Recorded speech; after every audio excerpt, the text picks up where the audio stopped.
Mick Corrigan here from Action Coach, and today I'm with Souroush Honary, and Souroush is the CEO of System Loco. Welcome to Business Spotlight, Souroush. Tell us a bit about System Loco. Thank you, Mick. Well, System Loco has been around since 2016. We specialize in providing IoT devices from which we can give actionable data through to logistics and supply chain companies. So the really what we do is when things go wrong, we try to identify them as quick as we can and make sure that we've got appropriate people engaged to make the right fixes. So this might be the movement of electronics for a theft reason. It might be pharmaceuticals. It might be food, things which, as they're being moved, you need attention to make sure that things move smoothly. And IoT, Souroush, stands for Internet of Things. Internet So of Things. so there's been a number of different names. So in the past, they were called machine to machine is one that people would say. But it's effectively devices and tags and labels, electronic things that can work together to help solve problems. And how's business progressing right now for you? So it's going well. It's going well. We've been on a good run of growth. So the company's done well in terms of growth. About four years ago, our revenue was 2-3 million, and now it's just reached 20 million. So we've been on that growth trajectory, which has been great. Congratulations. Well done. Thank you. Yeah, well, it's been good. It's been a good team that we've built, and it's been a good team effort to get us there. Yeah. And if you're involved with organizations, your clients that Mhm. move things, I guess that includes lots of different types of customer. Yeah, so we we specialized in high value goods. That was the first sort of niche market that we sort of went into, and that was working with customers such as your Dells, your Dysons, your Microsoft, your Google, your Apple, where they're sending high value electronics. And we worked with partners to engage those markets and to provide services which use the data that we generate to be able to make sure that things are moving correctly, and if there's an issue there, the issues are addressed. So And the data's there to help them make better decisions, I guess.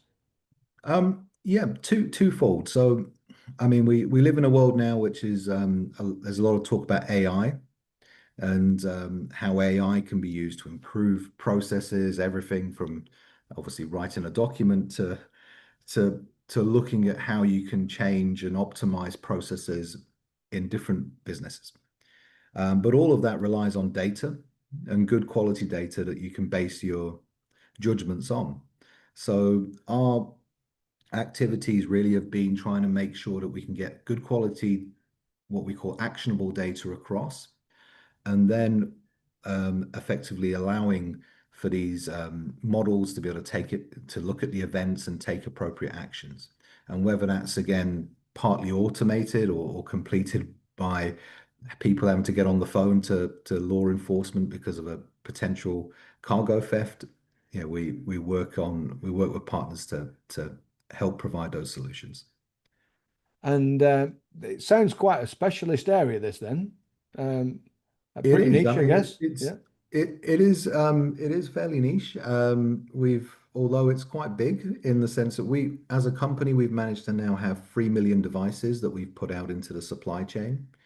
But when you look at the size of the market and how many shipments there are, I mean, if you look at how many pallets there are, there's almost as many pallets as there are people on the world. Mm. So the amount of shipments that happen are huge, and now it's becoming there's a need now for that sort of visibility and to be able to see where are my goods and avoiding people having to make phone calls to the driver. Is he turning up? Is he not turning up? I've got people waiting to load the goods, and these sort of problems we're hoping we can help eradicate.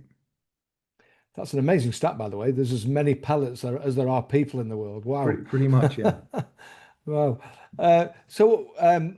It is niche and specialist. However, I guess for your clients, they might have other options that they could work with other organizations rather than yourself. So what is it, do you think, that makes them come to you? What is it that Um, how do you differentiate yourself? we we had a very strong technical team from the outset. We've been around in this business of machine to machine IoT for quite a number of years. And we looked at the supply chain as a system, and in fact, a crazy system, which is where you get System Loco from. And Yeah. it's not just the a tracker which you put in with the goods and you monitor things. It's that tracker then working with sensors to be able to monitor packages and understanding whether those packages are supposed to be on that truck or they're supposed to be on a different truck, or when were they removed if you got the right goods out of the truck. So there's a number of sort of complexities, and we looked at the supply chain in that way, that this is a complex system. Things that go wrong, and you need to have different sensors that can work together and manage things from all the way from when the goods are being manufactured and put on the right dock door location, to the vehicle that's picking it up, making sure that's arriving on time, all the way through to the other end when it's going to be um, used within the facilities that it's been delivered to. So right, so it's the It, it, granularity I think really. I think it's yeah. So the differentiator, I think, from our side was actually specializing in that niche to be able to understand the fact that it's not just a tracking device that people want. It's a system that provides data that can be actionable, that can provide solve real problems. Yeah. Brilliant. So what does the future look like, Suresh? For us, I mean, we've got a lot of growth opportunities that we're chasing. I think there's a that they often say you want to be the big fish in a small pond and then sort of move across into bigger ponds. And for us, we're looking at moving outwards from what we do in terms of high value goods to start looking at things like pharmaceuticals and perishables, and also inventory management and asset management effectively. They're all adjacent to what we do. So it's sort of moving out into those areas, and also looking the way we look at how to expand as well is what are the right partners for us to work with. So rather than taking the approach of we're going to do all of this, it's no, actually we're going to team with the best that we know, that they provide these capabilities and work as a team with partners to be able to help effectively deliver value to customers. And that's our sort of plan, is to really work hard on these strategic alliances as well as growing out the company into other adjacent verticals. Brilliant. Sounds very exciting.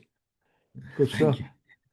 So that's looking forward. If I can ask you just to look back now, Sure. um, what's if you're talking to the audience here in terms of people watching and listening to this, what's the key learning that you might have had over your time developing this Um, organization?